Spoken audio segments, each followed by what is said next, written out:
2029లో పవన్ కళ్యాణ్ గారిని పిఠాపురం ప్రజలు ఓడించబోతున్నారా? ఇది నేను చెప్పిన మాట కాదు. ఇది నేను చెప్తున్న మాట కాదు. మన మాజీ ముఖ్యమంత్రి కిరణ్ కుమార్ రెడ్డి గారు చెప్తున్నారనమాట. ఇప్పుడు బీజేపీలో ఉన్నాడు కదా ఆయన. 2029లో అంట పవన్ కళ్యాణ్ గారిని పిఠాపురం ప్రజలు ఓడిస్తారంట. నాకు అర్థం కాగలుగుతాను, దేనికి ఓడిస్తారండి? దేనికి ఓడిస్తారు చెప్పండి? ఏం తక్కువ చేస్తున్నాడు పిఠాపురానికి? మీరు ఎందుకు అనిపించింది మీకు ఓడిస్తారని చెప్పి? 200 కోట్లు పెట్టి హైవే రోడ్లు వేస్తున్నాడు పిఠాపురంలో.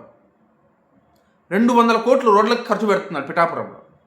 మరి 200 కోట్లు ఖర్చు పెట్టాల్సినంత దుస్థితిలో పిఠాపురం ఉందంటే ఇంతకాలం పనిచేసిన ఎమ్మెల్యేలు అంత పీకి పొడిచింది ఏం లేదని కదా దాని అర్థం.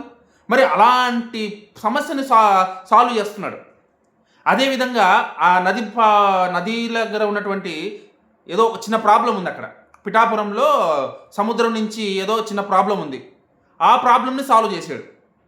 రైల్వే జోన్ని డెవలప్ చేస్తున్నాడు.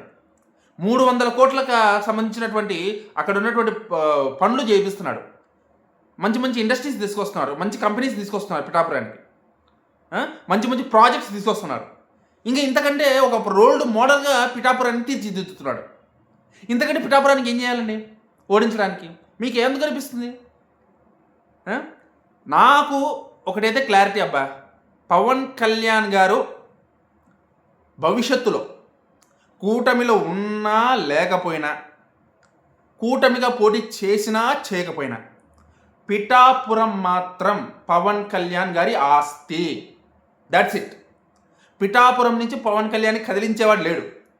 ఆయన ముఖ్యమంత్రిగా ఉండని, లేకపోతే ప్రతిపక్ష నాయకుడిగా ఉండని, ఆయన పొత్తులు ఉండని, ఉండకపోని, ఒంటరిగా పోటీ చేయని, ఎలాగైనా చేయని, రాష్ట్రమంతా ఓడిపోయినా సరే పిఠాపురం మాత్రం పవన్ కళ్యాణ్ గారు గెలుస్తారు.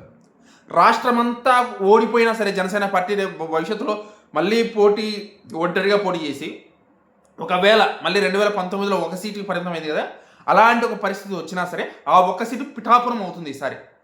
నేనైతే రాసి పెట్టుకోండి, అలాంటి పరిస్థితి వచ్చినా సరే పిఠాపురం ప్రజలు పవన్ కళ్యాణ్ వదలరు. ఎందుకంటే పిఠాపురానికి పవన్ కళ్యాణ్ ఒక వరం, ఒక వజ్రం, అంతే. ఇంకా అదొక రోల్డ్ మోడల్గా తీర్చిదిద్దుతానన్న ఆయన మాట ఇప్పటికీ 90% నిజమైంది. ఇంక కొంచెమే, 2 ఏళ్లలోనే అంత బాగా పనిచేశాడంటే ఇంక మిగతా 3 ఏళ్ళలో ఎంత పని చేస్తాడు? మరి అంత పని చేసిన ఎందుకు వదులుకుంటారండి పిఠాపురం ప్రజలు? పిచ్చోళ్ళు ఏమన్నా?